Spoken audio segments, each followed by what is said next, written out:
Okay, so we're going to continue on this second part of the story about the coronavirus outbreak.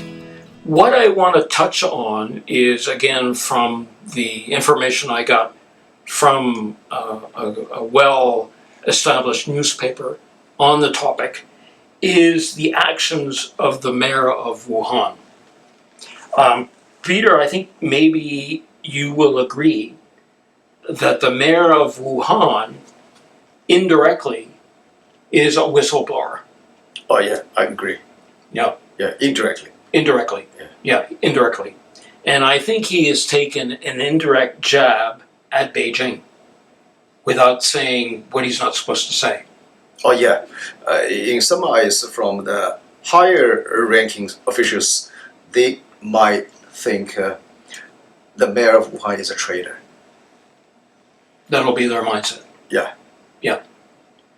But what I know from other sources of information, also disclosed in the public media, is the reason behind the mayor's behavior is quite obvious over there. Because among all those his colleagues nowadays in the ruling class of Wuhan and the Hubei province, the party secretary on the provincial level is called Jiang Caoliang, the former bank group. He used to be a chairman of the Bank of Communications and a state export bank. He's not originally from Hubei province, let alone say Wuhan. And the governor of the province is also from other provinces. And his immediate direct superior is the party secretary of Wuhan city. Ma Guoqiang is also from other provinces. So these are all imports. Yeah, these are imports. And only the mayor of Wuhan was born in Wuhan and grew up over there. Okay. It helps to explain under the huge pressure of his former bosom buddies or the co-workers or the children time playmates. He's a grassroots guy. He's a grassroots guy. He's the hometown hero. Yeah, it helps to explain why he spoke out this kind of highly confidential information, which usually tightly covered up in front of the CCTV, the central TV station in China, which covers 1.4 billion. Yeah. So what you're telling me is that the mayor of Wuhan spoke from the heart. He spoke from the heart. In as the best way that he could, given the circumstances. Yeah. He said he used a lot of euphemism and in an indirect way. He does not say that it is like Beijing who asked me or gave me order to cover up all the things. He instead of that he said, according to the certain law, those outbreak of public health emergency only allowed to disclose by the delegation from the central government. It helps to explain why Wuhan, why he as a mayor didn't disclose before the central government, i.e. before the President Xi Jinping and the Premier Li Keqiang. They said those guidance on this outbreak. But I think he, in some ways, has held truth to power because he has been able to, as again I'll reiterate, that he has been able to do an indirect jab at Beijing. So he, in some ways, is the hero of all of this. He's a hometown boy. He's a hometown hero. He's from Wuhan. He knows the neighborhoods. He goes out with a beer and a coffee with buddies.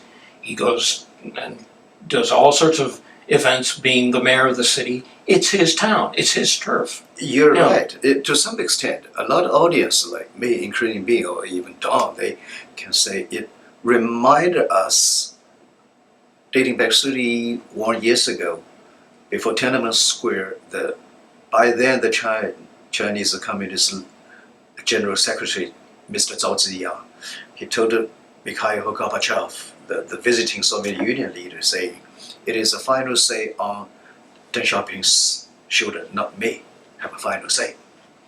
then a lot observations or commentators say it like Mr. Zhao Ziyang turned his back to Deng Xiaoping, which led to the second division before the Tiananmen massacre. But this time, the mayor of Wuhan involuntarily disclosed the sad truth is the way why they should enact to the outbreak of virus, not because they don't want to, but on the contrary, they are forced to listen to the Beijing's guidance before Right. they can take any action Right. to tackle the virus. But on the other hand, he himself, the mayor of the Wuhan, he knows the consequence of what his words. So to some extent, he gave the farewell speech. He said, I'm more than willing to be fired by my boss.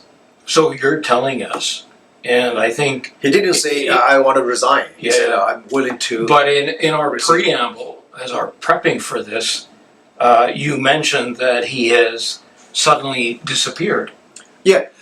After he had such an interview by the CCTV, Mm-hmm. the China Central TV station, CGTN, yeah. yeah, he didn't show up in the recent 3 days. I see.